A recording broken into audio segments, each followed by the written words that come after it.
Week 2 to my honors 6th graders and 7th graders. I thought I'd start out a little different with my cat head because Olaf the cat is in here with me and he may just interrupt my lesson, and I'm going to keep going if he does. Well, here we go. We're on to week 2 of remote learning. I'm very proud of all you guys that are working along and doing this with me. I'm ready for the next one.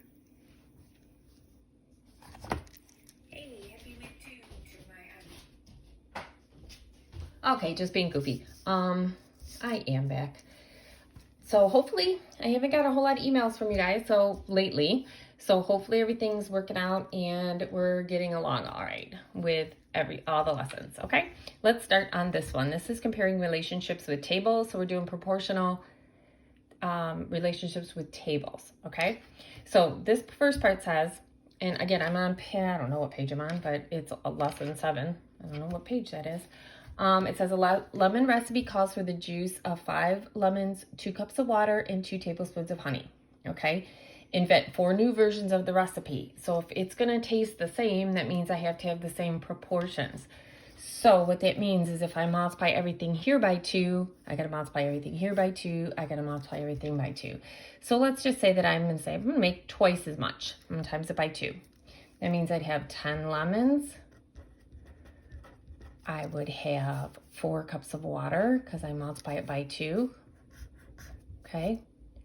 I'm just going to say water. And I would have 2 times 2 is 4 things of honey, tablespoons of honey. Okay. If I wanted 3 times the recipe, I'm going to multiply it by 3. That means instead of 5, I'd have 15 lemons. I would do 5 times 3. I would have 2 times 3, 6 cups of water. And I would have 2 times 3, 6 tablespoons of honey, okay? If I want to multiply by 10, so I'm making lemonade for 10 people, okay? Doesn't matter what I do. That means I would do 10 times 5, and I would get 50 lemons, or I would need 50 lemons. I would do 10 times 2 to get water. I would need 20 cups of water. And if I did 10 times 2, I would need 20 tablespoons of honey, okay? So I could keep going. I could do times a million if I wanted to, if I want to make a million things. All right, this one's asked me for one that would make less lemonade but taste the exact same, okay? So if this is my original recipe, I want less. So let's say I take half of it, okay? So if I'm going to take half of it, that means I would just take everything I have and divide it by 2. So instead of 5 lemons, I would have 2.5 lemons. I just did 5 divided by 2, or 5 times 1/2. Okay, I would do 2 divided by 2, which would be 1 cup of water. And if I did 2 divided by 2, or times 1/2, same thing, I would get 1 cup of honey, okay? Or 1 tablespoon of honey, I mean. So that's how I would make it less. I could do divided by 4, 5, 6, whatever I wanted to divide it by, okay? All right, one that would make stronger lemon taste than the original recipe. So if this gives you a perfect lemonade taste and I want more lemony, I'm just gonna add more lemons, okay? So let's say that I decide I'm gonna add 8 lemons, but I'm gonna keep everything else the same. So 8 lemons, 2 cups of water, and 2 tablespoons of honey. This would be stronger because it has more lemons. Everything else stayed the same. So this would have a stronger lemon taste because there are more lemons. More lemons. Okay? One that would have a weaker taste than the original recipe. Well, if I stuck with the original recipe, but let's say instead of that, I add 4 cups of water. So I'm going to stay with 4 lemons. I'm going to do 4 cups of water. And I'm going to keep my same honey, okay? So this would be weaker because it has more water. It's watered down, right? We've all made that mistake making lemonade where it's either too weak or too strong. So you get the idea. So they're just showing you that that's what a proportional relationship is. I multiplied everything by 2. I multiplied everything by 3. I multiplied everything by 10. Or I multiplied everything by 1/2. Okay, so I have to keep everything proportional. Whatever I do to one number, I do to all the numbers. All right.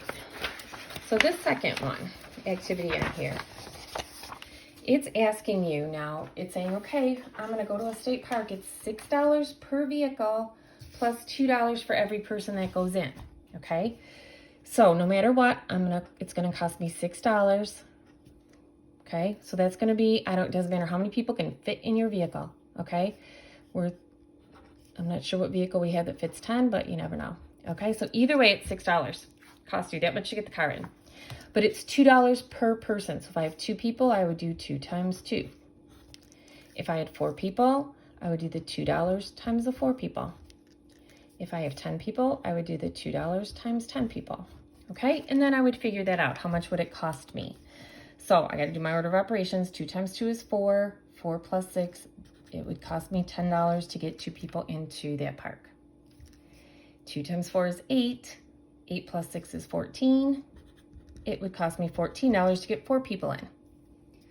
2 times 10 is 20. 20 plus 6 is $26 to get that many people in. Okay?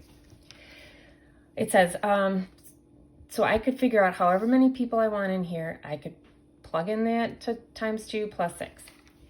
For each row in the table, if each person in the vehicle splits the entrance cost, how much would each person pay? All right, so in vehicle 1, vehicle number 1, it's saying that it was $10 total divided by 2 people. Would give me $5 per person. Okay, does that make sense? So I would do the same thing for vehicle 2, except for my numbers are going to be a little different. Okay, this time I had $14 total. I forgot my dollar sign. Divided by 4 people. Okay. Is equal to, and if I divide that out, I would just do 14 divided by 4, and I could do it as a fraction, which would be 3.5, which is $3.50. Okay, I've just divided these 2 numbers out. So per person. Okay, and then if I do vehicle 3, again, I have $26 divided by, now I have 10 people. And I would just divide that out. Remember, you just move the decimal over once when you divide by 10. So that would be $2.60 per person. So you can see the more people I have, the less it is per person. Okay? This one says, okay, so how might I determine the entrance cost for a bus with 50 people? So it's just like if I put 50 in that. It was $6 entrance, plus it was $2 per person times 50 people. And that's how much each person was. So if I wanted to get 50 people in, it would be 2 times 50 is $100 plus 6 would be $106. Okay? All right, now it's asking me, is the relationship between the number of people and the total entrance cost a proportional relationship? Now, in order for it to be proportional, all the numbers have to be equal to each other. So I want to look at y over x. Remember, this is your x variable. This is going to be your y variable. Even if they're different letters, this would just be y over x. That's going to come this over this. Okay, so if I looked at that, if I did 10 over 2, does that equal, so I did this y over this x, does it equal this y over this x? So that's my question. Does it equal that? Okay, easiest way to do this is either I can put them both in lowest terms or I can cross multiply. So if I put them both in lowest terms, 10 divided by 2 is 5. Did that equal 14 divided by 4? Well, 4 doesn't go into 14 evenly, so I'm guessing no, because 4 times 14. So 4 goes in there, what was it, 3 times and a half, okay? So those are not equal, or remember I could cross multiply. That's 28. That's 40. Those are not equal, so this is not proportional. I don't even have to check the third one. I know the first two aren't. Okay, if I were to check the third one, I would do 14 over 4. Did that equal 26 over 10? Or I could do 10 over 2. Did that equal 26 over 10? Okay, so any two pairs, they all would have to reduce to the same number or be the same number when I cross multiply. All right, so here's the easier way to do it. What equation could you use to find the total entrance cost per vehicle for any number of people? Okay, so the cost Y, it's asking me, is equal to, now what did I do? I added 6 to begin with, so it was $6 no matter what, plus it was $2 per person. So this was my entrance fee. This was how much per person.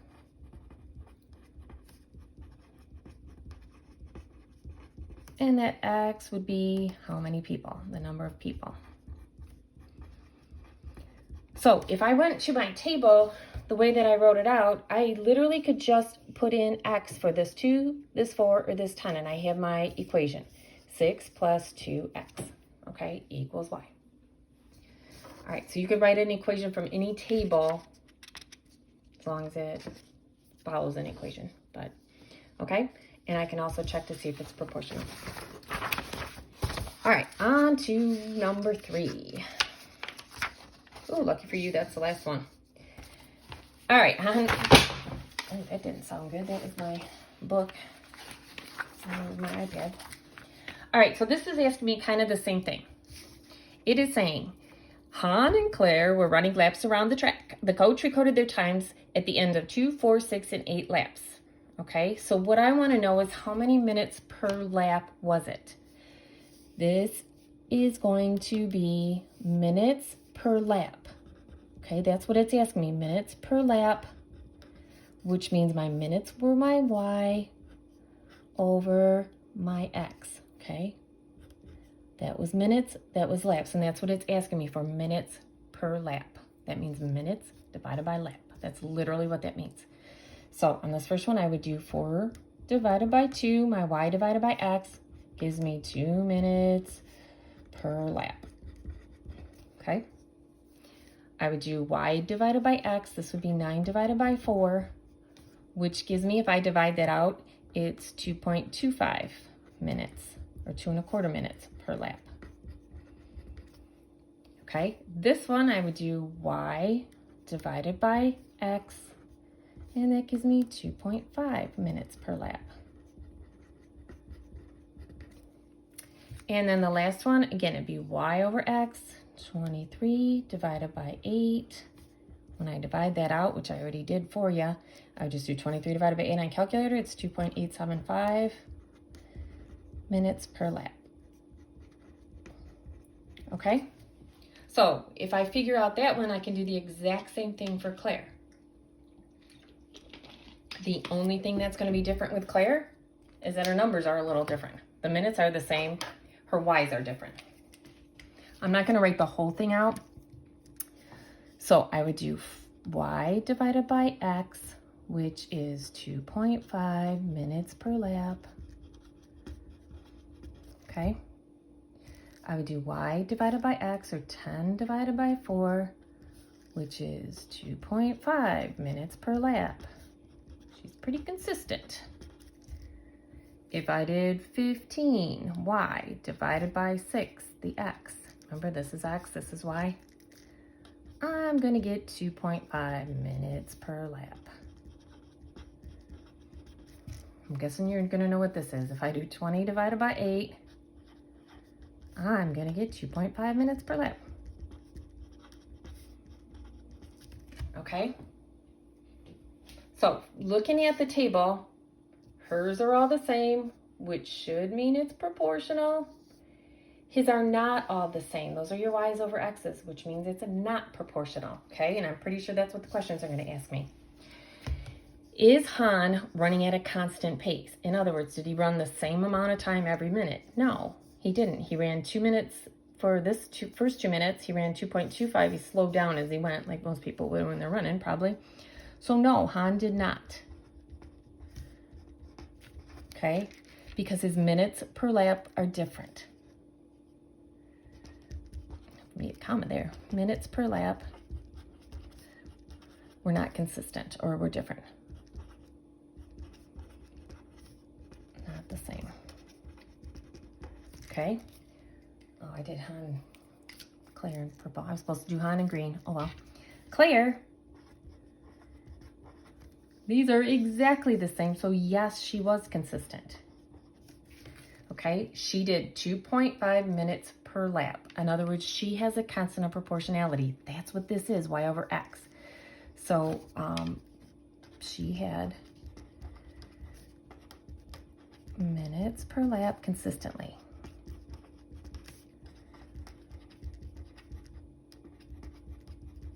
Okay, I spelled consistently wrong. So this one is proportional. Claire would be proportional. Hers is proportional. Your K, or your constant of proportionality, was equal to 5 over 2, okay? His is not proportional, so I don't have a K. Okay? So I can't have a K. If it's not proportional, there's no constant of proportionality. Okay? The last question here says, write an equation for the relationship between distance and time for anyone who's running at a constant pace. All right, the only person I had running at a constant pace was Claire. So I could do it one of two ways. If I used Claire's information, I would say y. Remember, y is always equal. This is your basic equation. Y is equal to kx, where this is your y value. This is your constant of proportionality. Oh, that's a long word. In other words, your y over x. And this is your x value, okay? So this is your basic for everything. If somebody's running at a constant rate, you would do y is equal to whatever their k was, their y over x, times x. For Claire, hers would have been y is equal to, we said her constant of proportionality was 2.5 or 5 over 2. They're the same thing. So I'll use 2.5 times x. That means her distance is going to be equal to 2.5 times however many minutes she went. Okay? So that's your job for today, is to do the assignment in 7.3.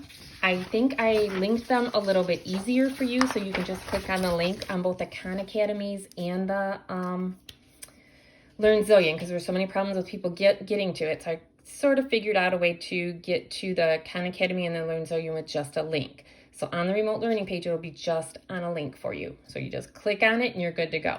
Okay? Have a fabulous day. I will see you guys later.